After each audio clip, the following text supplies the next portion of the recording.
there were some mitigating factors which were put in place.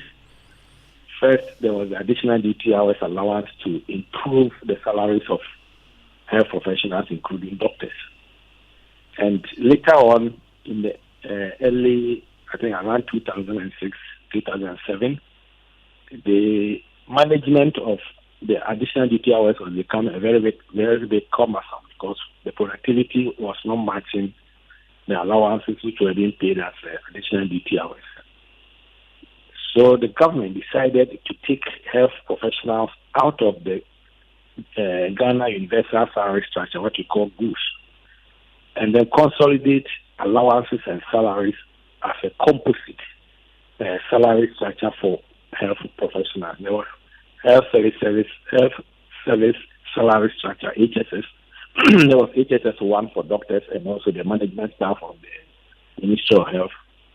And there was HSS 2 for the other health professionals, including nurses and pharmacists and the rest, which better the conditions of most of doctors and other health professionals in the country. So the salaries were out of the general universal salary structure. And we also then put in place the Ghana College of Physicians and Surgeons, which was established about 20 years ago, which was a structured training program for doctors where you finish your house job, you can enter the Ghana College of Physicians and Surgeons. These two factors mitigated and they reduced the number of people who were migrating. And that's why I say that if you want to tackle this issue, the most important thing is to make sure that you prevent the push factors and then improve the pull factors into the country. And that's exactly the then government from the late 90s to 2000s and 2008, 2009 did. And then we then went into at that time, I quite remember, Nigerians were also coming here to do their medical education.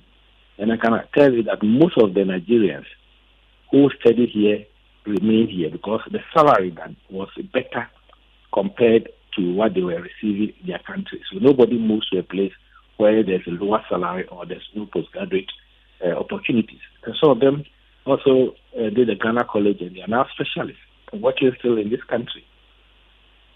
And then the SSS came. And remember, there was a hula baloo about all of that in 2009 when the police were paid first. So the health professionals, including doctors, they opted to join the single spine salary structure. And the single spine salary structure is from step 1 to step 25. So everybody is supposed to be in the spine.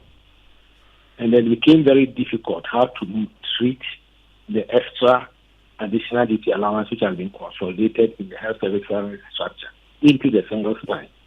And I think it was given as a factor of whatever basic salary that a person receives. That reduced people's pension contribution considerably. And then after some time, it was supposed to be a percentage. At first, I think some of them was about 2.5 times what the salary. And later on, it was grandfathered, and now it has lost its value.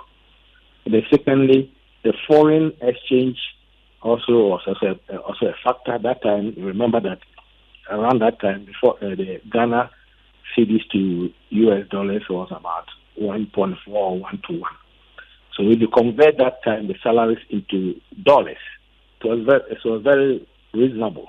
And that's why most of the Nigerians and most of other foreigners and Ghanaians were staying and they were doing their postgraduate training also quickly. So if you get the two factors right, then at least some people will then be enticed to stay in the country, and that's exactly what happened. So we know the solutions, we know what to do. So recently, what we also realized that we have housemanship training. After that, people have to go and do, say, 1 year extra and all sorts of things before you are given steady leave. The postgraduate system was being paid for by the students for the exams and training and all these things. But now, thanks be to God, and now nobody pays fees for postgraduates, especially doctors. So that is also removed.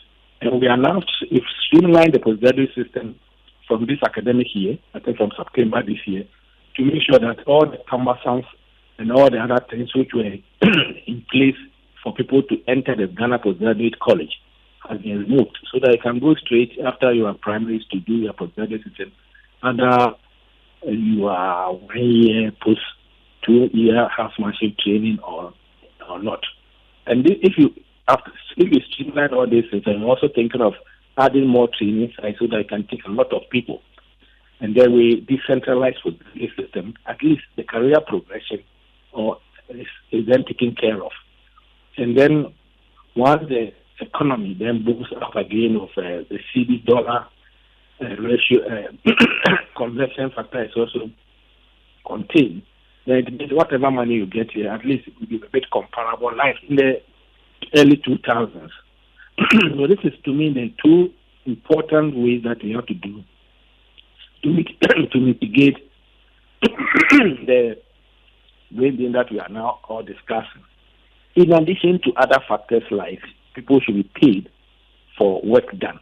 Productivity is very, very important. And then we are now also thinking that anybody who is sent to any place, there will be a decent accommodation for the person to stay in. All these things we can do, especially the accommodation factor. Government cannot do it alone. We have to do it with the private sector. And I'm very happy to say, where I sit, there are a lot of private sector people who are much more interested now to help us to put up accommodation for health workers, like we have done for the judges and the rest, so that we have a medical village wherever a hospital is. Especially, I'm not going around monitoring Agenda 111 in Upper East, Upper West, the northeast part of northeast region. We started on Monday. There are some areas, if you don't add more accommodation to the place, it will be very difficult for people to move there. So we have to entice them, create medical villages around the country where there will be amenities and schools and everything for the health workers, where if the person is in a rural area, then we have a rural area incentives, like you have accommodation allowance added to it so that it can be used to pay for the private sector. These are some of the things we are putting in place and we are making sure that it happens.